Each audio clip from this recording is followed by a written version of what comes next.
Hello everyone, welcome back to another video. Today I want to focus on the topic of nursery stock. So plants you buy from nurseries that are already at a stage where you can start working on them on their journey to turn them into a bonsai tree. For example, I have here one of my ficus ginseng that I bought basically from a garden center in a normal pot, already looking somewhat like a potential for a bonsai. So I brought it home with me. I potted it in a bonsai pot, I wired it, I pruned it, so I worked a lot on it. And that was simply to go into a first step of creating and turning this into a bonsai. So I want to talk about three specific aspects of nursery material and why you might want to look into them, especially when you're just starting your journey into bonsai. And that is accessibility, the cost effectiveness, and also the level of skills that is needed to work on nursery material, but also the skills you will be able to build while working on that nursery material. By the end of this video, I will also give you some hints at what you should look out for when you hunt for good nursery material. So also stay tuned for that. So the first topic is accessibility. And when it comes to nursery material, it is probably the most accessible form of starting material for a bonsai that you can find. In garden centers, in nurseries, you can be almost certain that somewhere close to you, you will find at least a garden center, a box store, somewhere we can find really nice material, nursery material that you can work on. For example, here in Central Europe, we don't really have that many specific bonsai stores, I would say, but we do have a lot of garden centers, nurseries, where you can simply go and find great plants.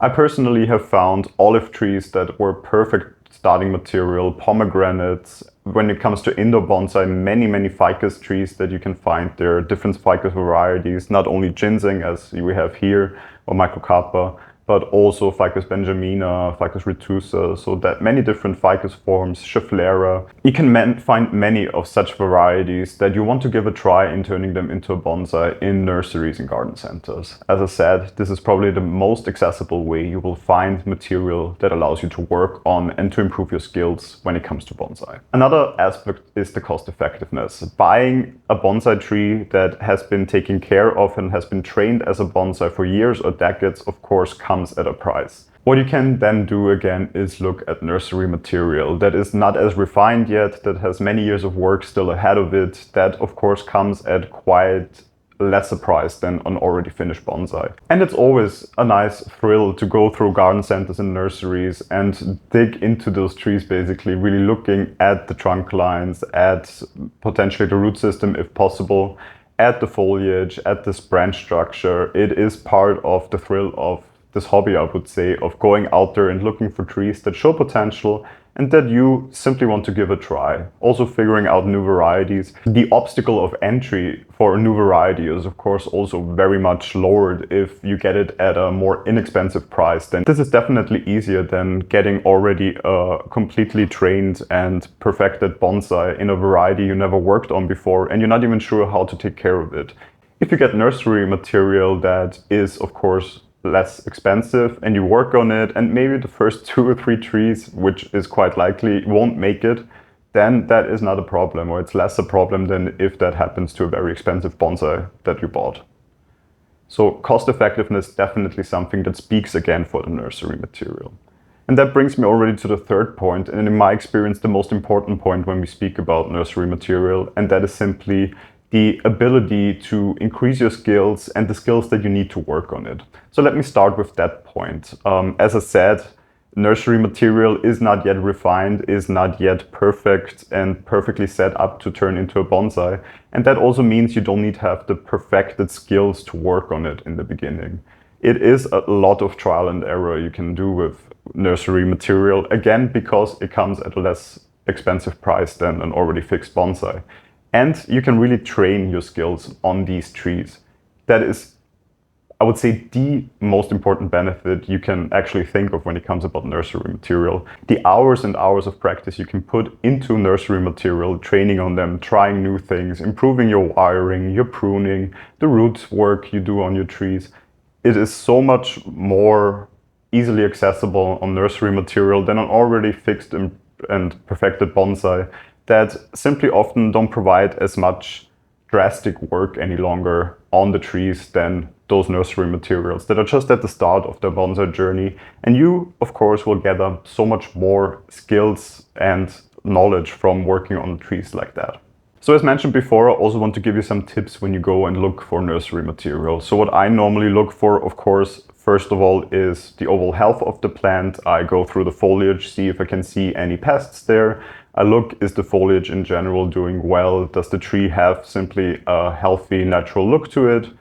Then you really start to go into detail. And an important detail and an important fact for bonsai is, of course, the trunk itself.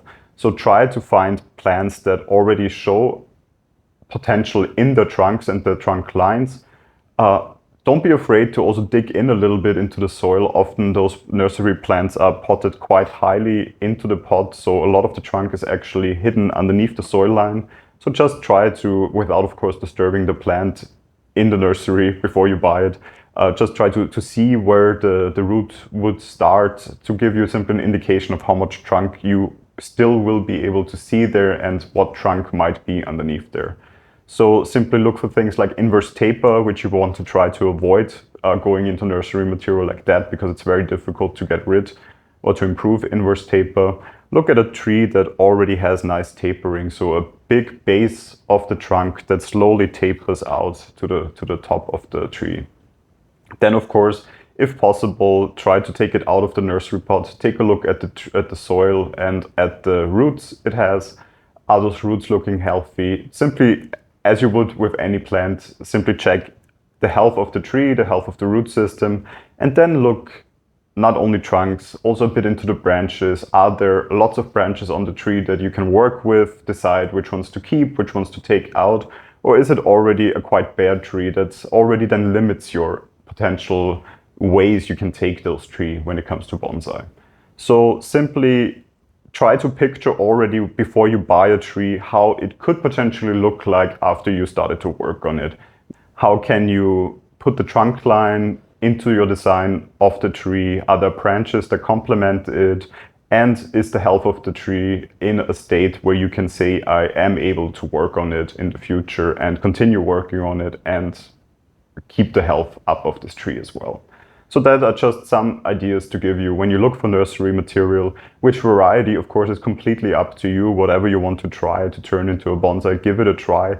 Get out there, simply start working on trees and gain that experience, as I said, with nursery material. That's all that is to it. Gaining experience and progressively getting better and better outcomes of the work you put into that nursery material when turning it into bonsai. So I hope there was something helpful in this video for you. If there was, of course, feel free to leave a like, maybe also subscribe to this channel if you're interested in the topics I talk about. And until next time, take care.